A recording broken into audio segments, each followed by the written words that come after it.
Hello दोस्तों, नमस्कार। मैं हूं आपका दोस्त विजय और आज के इस वीडियो में आपका बहुत बहुत स्वागत करता हूं, अभिनंदन करता हूं। आज छुट्टी का दिन है। आशा करता हूं कि आप सभी शानदार होंगे और अपने फैमिली के साथ बेहतरीन तरीके से टाइम स्पेंड कर रहे होंगे और अपने आने वाले प्रमोशन एग्ज़ाम की तैयारी भी बड़े ज़ोरों शोरों से कर रहे होंगे। जी हाँ, आज के वीडियो में हम लोग चर्चा करेंगे। आज के मेहमान हैं श्रीमती स्वाति तिवारी जी और इन्होंने अभी पिछले महीने ही प्रमोशन लिया है स्केल 3 में, स्केल 2 से स्केल 3 में। तो मैंने सोचा क्यों ना मैडम से चर्चा किया जाए और जाना जाए कि किस तरह से उनको जो है तैयारी करी, क्या क्या चुनौतियां आई और शाखा में काम करने के हिसाब से भी हम आज की इस चर्चा में डिस्कस करेंगे और जानने की कोशिश करेंगे कि मैडम को कैसा लग रहा है। तो मैडम बहुत बहुत स्वागत है। मेरे निवेदन को आपने स्वीकार किया और आज चर्चा के लिए आप तैयार हुए। तो सबसे पहले तो हमारे तमाम साथियों की ओर से बहुत सारी शुभकामनाएं और हार्दिक बधाइयां स्वीकार करिए कि आपने प्रमोशन पाया है। पिछले महीने ही आपका एग्ज़ाम हुआ, तो थोड़ा अपने बारे में बताइए। एग्ज़ाम कब हुआ था, इंटरव्यू कब हुआ था और अपने बारे में बताइए जी हमारे साथियों को। सर, पिछले महीने ही मेरा एग्ज़ाम भी हुआ और इंटरव्यू हुआ। इंटरव्यू इंदौर में हुआ। एग्ज़ाम के लिए ज़रूर बहुत कम समय था, मेरे पास 15 दिन से भी कम का टाइम था और मैंने सोचा नहीं था कि मतलब मेरा प्रमोशन हो जाएगा। लेकिन सर के मैंने सर्च यूट्यूब पे सर्च किया तो मैंने 2-3 वीडियो यूट्यूब के देखे। उसमें जब मैंने सर का वीडियो देखा प्रमोशन एग्ज़ाम का, तो बहुत ही सरल और संक्षेप में उन्होंने बताया था, जो कि मुझे बहुत अच्छा लगा। और मैंने अपने काम के साथ साथ इनके यूट्यूब के वीडियो चला के पूरी तैयारी की और मैं उसमें सफल हुई। इसके लिए मैं सर का बहुत बहुत धन्यवाद देती हूँ और बहुत मैं इनकी आभारी हूँ। Thank you sir. जी मैडम, मैं देखा कि आप बहुत कम समय में जुड़े थे और आप ये कह रहे थे कि सर इतने कम समय में कैसे पढ़ पाएंगे, समय भी नहीं रहता है, क्योंकि आप एज ए शाखा प्रबंधक काम कर रहे थे। तो मैंने कहा कि जितने समय आप ड्राइव करते हैं या जिस समय आप सफ़र करते हैं उस समय का इस्तेमाल करके एक एक टॉपिक अगर कवर कर लिया जाए, क्योंकि आने जाने में जो समय लगता है उसमें भी टॉपिक कवर हो जाएगा। तो और इम्पॉर्टेंट टॉपिक पे फोकस करके आप तैयारी करें तो आपको सफलता ज़रूर मिलेगी। तो आपके जो इम्पोर्टेंट क्वेश्चंस भी दिए थे उनमें से ही सवाल सारे आए थे, क्योंकि उनका ट्रेंड आपको पता चला। और जब आपको एग्ज़ाम दिए तो आपका कॉन्फिडेंस जो है उस समय ही आप फ़ोन करके बता दिए कि एग्ज़ाम बहुत अच्छा गया। तो जो सवाल आए थे उनके बारे में कुछ बताएंगे कि कैसे जो सवाल जो हम लोग रिकॉल क्वेश्चन से जो सवाल आए थे उनके बारे में कुछ अनुभव साझा करना चाहेंगे हमारे साथियों को, तो बताएंगे। सर का जो एक वीडियो है एसएसजी के लिए NRLM का, वो वीडियो मैंने देखा। उससे बहुत से क्वेश्चन मैंने अटेम्प्ट किए। मेरी जो बैंक की बैलेंस शीट थी वो सर को मैंने दी थी, तो सर ने उससे जो क्वेश्चन निकाल के दिए उनमें से क्वेश्चन अटेम्प्ट किए। और जो जनरल बैंकिंग के जो सर ने शॉर्ट नोट्स मेरे को व्हाट्सएप पे भेजे थे वो सारे मैंने स्टडी करे। उनमें से भी मेरे बहुत सारे क्वेश्चन फंसे। पूरे जब मैंने एक जो उसका छोटा सा जो नोट्स बनाया उसको तैयार करने के बाद जब मैं एग्ज़ाम देने गई तो मेरा एग्ज़ाम बहुत बढ़िया रहा और मैंने एग्ज़ाम क्रैक कर लिया। क्या बात है। जब हायर स्किल में जाते हैं, चूँकि आप मध्य प्रदेश ग्रामीण बैंक से हैं, हायर स्किल में जाते हैं 2 से 3, तो उनमें देखा जाता है कि इंटरनल सर्कुलर के बारे में बहुत सारे सवाल आते हैं, जो बैंक के इंटरनल सर्कुलर, क्योंकि मैनेजमेंट चाहती है कि अगर कोई अधिकारी जो है हायर स्केल में प्रमोशन के लिए तैयार हो रहे हैं या जा रहे हैं तो उन्हें बैंक के नीति नियमों के बारे में एक पुख्ता जानकारी हो, और गवर्नमेंट स्कीम्स के बारे में, सरकार की जो प्राथमिकताएँ हैं। तो जनरल बैंकिंग जो है 60% उनके सवाल आते हैं और इंटरनल बैंकिंग के 40% सवाल आते हैं। तो उनकी तैयारी आपने कैसे करी? जो इंटरनल बैंक के सर्कुलर्स होते हैं उनकी तैयारी आपने कैसे करी? सर, इंटरनल बैंक के सर्कुलर के लिए मैंने जो हमारी बैंक की वेबसाइट है मध्य प्रदेश ग्रामीण बैंक की, उसमें से सर्कुलर पूरे निकाले, उनकी प्रिंट आउट लिए और जो उनके सॉफ्ट कॉपी थी वो आपको भी भेजी थी मैंने। तो उसमें से जो आपने कुछ छांट के दिए और जो मेरे समझ में जो आया वो सारा इकट्ठा करके फिर मैंने उनको याद करके बनाया। अच्छा, तो जो भी इंटरनल बैंकिंग के बारे में है कुछ, जैसे मैं हमेशा साथियों को बताता हूँ कि audit policy, audit and inspection policy, credit policy, recovery policy और बिजनेस जो फिगर है आपके, और जो रिटेल स्कीम्स है, इन्हीं से जुड़े हुए सवाल आ रहे हैं। अगर इन पर ध्यान दिया जाए तो आपके सवाल जो हैं आप उनका सही तरीके से सामना कर पाएंगे। और अभी चूँकि आपको जो शाखा प्रबंधक के तौर पर अभी तक कितने साल का अनुभव हो गया है शाखा प्रबंधक के तौर पर? सर, मुझे शाखा प्रबंधक के तौर पे 6 साल का अनुभव हो गया। 6 साल का अनुभव है। और एक चीज़ और मैं कहना चाहूँगी कि मेरे छोटे बच्चे हैं अभी, तो मतलब मुझे पढ़ने में इतनी परेशानी हो रही थी कि मैं किताब पढूं और वो किताब फाड़ने को तैयार होते थे, ऐसी स्थिति थी। तो मैं पूरे समय यूट्यूब पे और टीवी पे भी मैं सर के वीडियो चला के पढ़ती थी।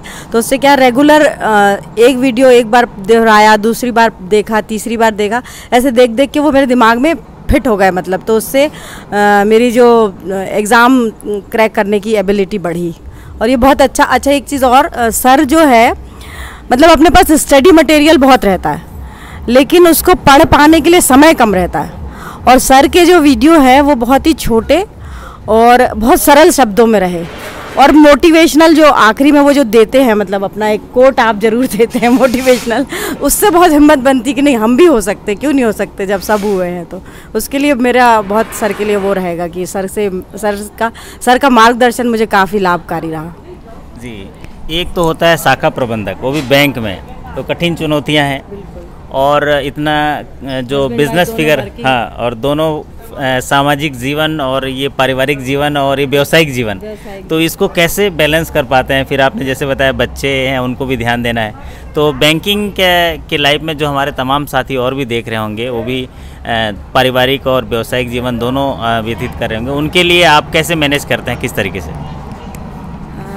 सर एक तो मेरे हस्बैंड, मेरे मम्मी पापा काफ़ी कोऑपरेटिव हैं, और वो मतलब जो मैं थोड़ा ठीक ठाक हूँ पढ़ने में, तो वो मेरे को पढ़ने में पूरी मदद करते हैं। और जैसे मैं पढ़ रही हूँ तो बच्चे देखना या घर के और अन्य कार्य जैसे मेरी मम्मी और हस्बैंड उसको मैनेज करते हैं। और जब मैं प्रमोशन के लिए अपीयर हो रही थी, तब मैंने मेरी RM मैडम, सक्सेना मैडम है जो, उनसे भी बात की। तो उन्होंने कहा कि जब मैं इतना सब मैनेज कर सकती हूँ तो तुम क्यों नहीं कर सकती। तो फिर मेरे को वो भी एक बड़ा मोटिवेशनल था मेरे लिए। और फिर सर का सही हो, तीनों चारों चीज़ें एक साथ मिली तो बढ़िया हो गया मेरे लिए। जी। तो जैसा कि आपने अभी प्रमोशन लिया स्केल 3 में, कई साथी जो हैं बड़े पद के लिए तैयार नहीं होते मानसिक तौर से, तो आपके मन में कैसा ये आया कि नहीं मुझे प्रमोशन लेना चाहिए? क्योंकि आप तो स्केल 2 में हैं ही, 6 साल से शाखा प्रबंधक के तौर पर कार्यरत हैं, तो आप में ये प्रेरणा कहाँ से मिली कि हायर स्केल में भी जाना चाहिए और फटाफट पढ़ के जो है हमको इसको क्रैक करना चाहिए और आगे बढ़ना चाहिए? ये तो मेरे को RM मैडम से ही मिली, मेरी RM मैडम से, क्योंकि वो बहुत अच्छे से मैनेज करती हैं चीज़ें। तो मुझे लगा कि जब वो कर सकती तो मैं भी कर सकती हूँ। और दूसरी वर्किंग वूमेंस भी हैं, जैसे मेरी मतलब मेरी बड़ी दीदी है, जेठानी है मेरी, वो भी BSNL में है, वो भी बहुत अच्छे से मैनेज करती हैं चीज़ें। तो इन सबको देख के मुझे लगा कि मैं क्यों नहीं कर सकती। और मैंने जो इतनी स्टडी करी, अपना इतना लाइफ उसमें लगाया, इतना समय लगाया अपने जीवन का, तो मुझे जो बेस्ट हो सकता है मेरे जीवन में वो लेना चाहिए और हर समय अपॉर्चुनिटी ग्रैब करना चाहिए। नहीं तो कल को हम जूनियर रह जाएंगे, हमसे जूनियर हमारे सीनियर हो जाएंगे, फिर वो कोई ऑर्डर हमको देते तो फिर वो बहुत मुझे बुरा लगेगा, या सबको लगता ही है बुरा यदि आपसे जूनियर कोई ऑर्डर देता है तो इसलिए मैंने कहा कि नहीं, मैं तो प्रमोशन लूँगी और मैं अपना काम बढ़िया से करूँगी आगे। क्या बात है, आपने एक जिम्मेदारी ली और उस जिम्मेदारी को उसको हासिल करने के साथ साथ आपने कला कौशल्य डेवलप किया और आपने एक तैयारी करी, एक साहस किया, और आज उसका परिणाम है कि आज सफलता जो आपको मिली है। और आप एज ए सीनियर मैनेजर, अभी भी आप शाखा प्रबंधक के तौर पे कार्यरत हैं? अभी भी मैं शाखा। तो 6 साल का तजुर्बा एक बड़ा तजुर्बा होता है शाखा प्रबंधक के तौर पे, वो भी एक महिला होने के नाते। तो क्या आपको लगता है कि ऐसी कौन सी 4-5 क्वालिटी होनी चाहिए बैंकिंग इंडस्ट्री में शाखा प्रबंधक के तौर पर, आज के इस प्रतिस्पर्धात्मक जो इंडस्ट्री है जिसको कहा जाता है कि प्रतिस्पर्धा बहुत तेज़ गति से बैंकिंग, चूँकि दैनिक जीवन में इस तरह से बैंकिंग जीवन को अति आवश्यक सेवाओं में रखा गया है, तो ऐसे में कौन सी 3-4 क्वालिटी आपको याद आती है कि जो शाखा प्रबंधक में होनी चाहिए? सर शाखा प्रबंधक में एक तो ज्ञान, मतलब उसको नॉलेज तो होना ही चाहिए। दूसरा टाइम मैनेजमेंट बहुत अच्छा होना चाहिए। तीसरा डेयरिंग होनी चाहिए। और चौथा उसका स्वभाव ऐसा होना चाहिए कि वो हर चीज़ से मैनेज करके चल ले, मतलब बुरा भी कम माने, डांट भी ले, प्यार से भी कर ले काम, सारी चीज़ें उसमें माने साम दाम दंड भेद, उसको सारी चीज़ें उसमें होनी चाहिए, तभी वो एक सक्सेसफुल ब्रांच मैनेजर बन सकता है।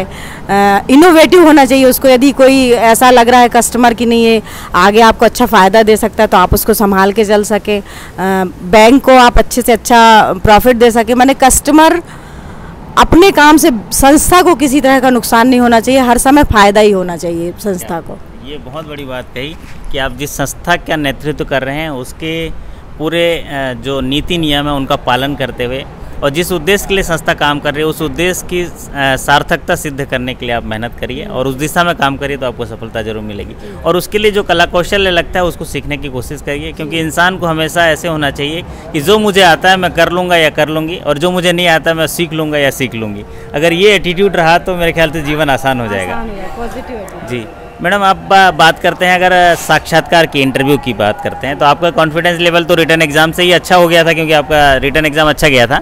अगर इंटरव्यू में देखा जाए तो किस तरह का आपका अनुभव रहा, कितने मिनट का इंटरव्यू चला, कैसा आपको फील आया? तो इंटरव्यू में कैसे कैसे थोड़े हल्के से आपको सवाल अगर याद आ रहे हैं तो बताइएगा हमारे साथियों को।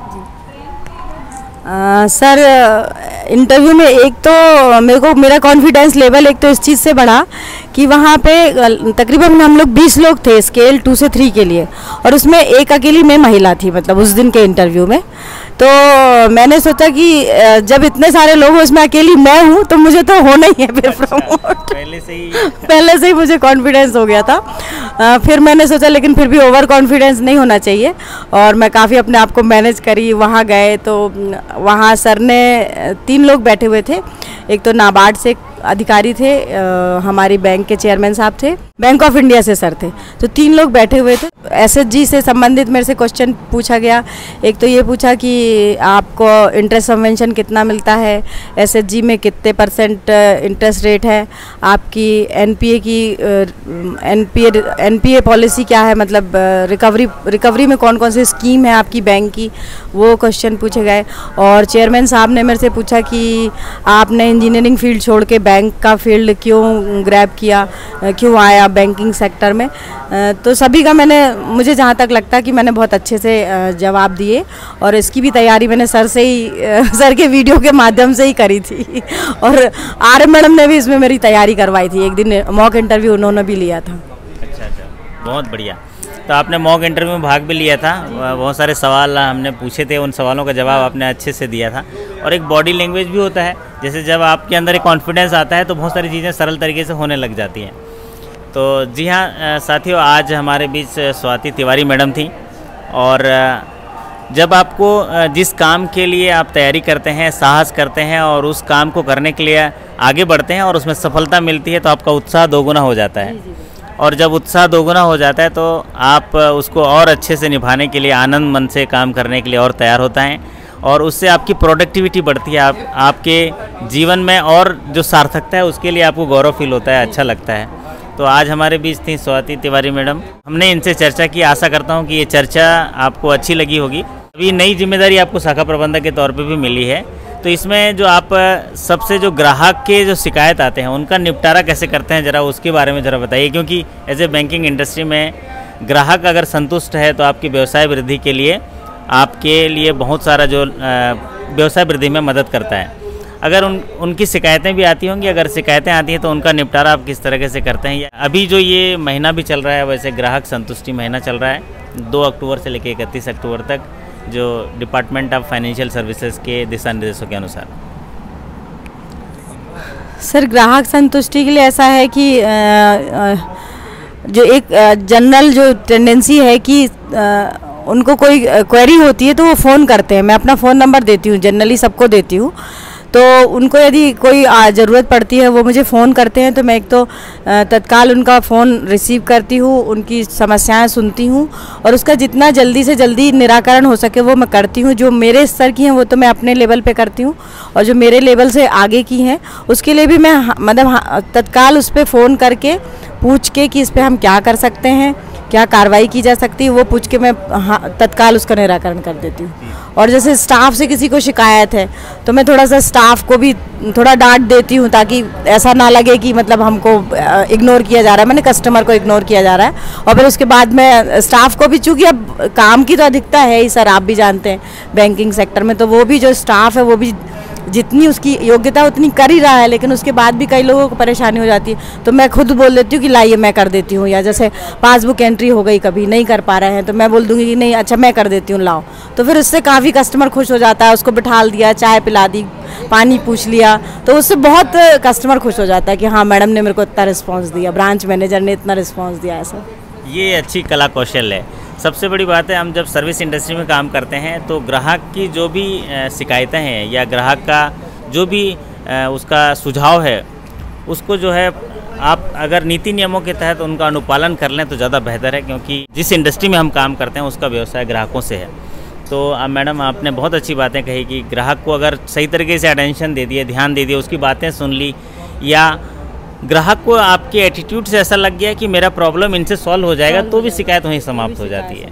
ये ज़रूरी नहीं कि जो भी चीज़ें वो कह रहे हैं तुरंत हो जाए, बट उससे ये रुझान मिल जाए कि अगर उसकी शिकायत सुनी जा रही है या आपको देख के उनको आभास हो जाए कि ये शिकायत दूर हो जाएगी, तो उन शिकायत वहीं ख़त्म हो जाती है। जी हाँ, बहुत अच्छे मसलों पे हमने बात किया है और ऐसी बहुत सारी सफलताएं आपको मिले, मैं आपको शुभकामनाएं देता हूं, क्योंकि एक पहाड़ चढ़ने के बाद फिर पता चलता है ऐसे बहुत सारे पहाड़ हैं। तो एक सफलता मिलने के बाद ऐसी बहुत सारी सफलताएं आपका इंतज़ार कर रही हैं। अभी वो काफ़ी समय है करियर में, तो आशा करता हूं कि आज के सेशन में आपको कुछ सीखने मिला होगा। और मैं मैडम के लिए शुभकामनाएं देना चाहता हूं कि कई जीत बाकी है, कई हार बाकी है, अभी तो ज़िंदगी का असली सार बाकी है।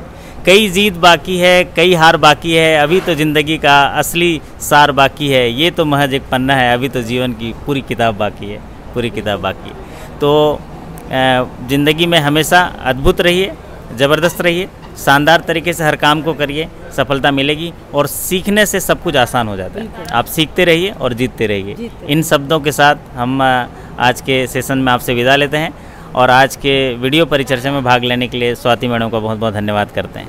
बहुत बहुत धन्यवाद। आपके दिन और रात्रि शुभ हो। Thank you so much.